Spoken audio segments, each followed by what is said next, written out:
the Bulls was a different animal once Willie came on. Yeah. You know, the fact that he flattens up, he releases the pressure off the back of the forwards. Forwards have options. Often you'll see Marshall, could see in the first half, just trucking it up. Willie comes up, you get width. Cameron Hanekom plays beautifully off him.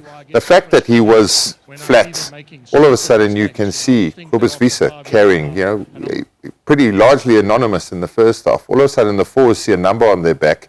He stands nice and flat. Here, presence of mind, does the little double pump, the early tackle on Kanan. It's so nice when someone's in motion behind you as a loose forward or a playmaking forward, because you know there's always an option. It's not just I'm going into contact, one pass ruck. And once you start having 2 or 3 passes and then a ruck, the speed of those rucks are so much quicker, as Akona alluded to earlier. And what was good about it in the first half, you know, Botta was just too deep. It was not a threat at all on the Lions' defense. And you can see with Willie, he takes the ball, he runs a couple of meters before he makes the pass. Now the Lions' defense have to wait and try and pick up who is going to play. He's got options on his outside. And you could see, even if he plays Hanekom there, he's got just a small gap to get his hands through and get that offload. And that's how the Bulls were able to speed up play.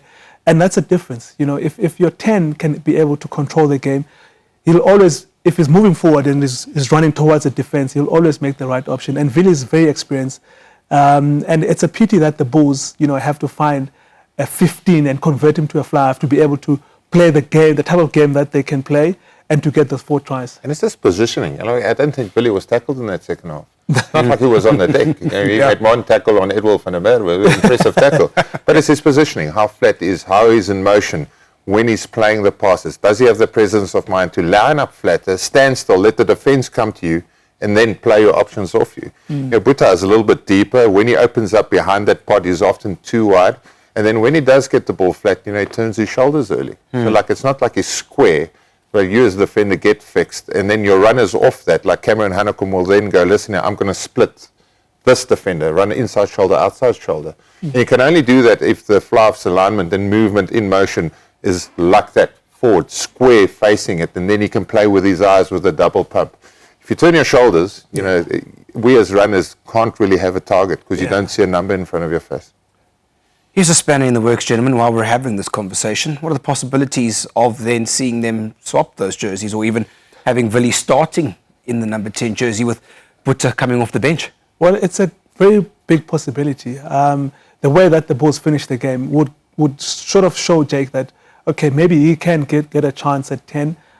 Yes, Devin Williams wasn't great in this game. He didn't give as much options as we saw him did last week. But I think it's worth a chance. You know, let's see what he can do, because I don't think any 10 in the Bulls setup now will do better what Willie did as an option.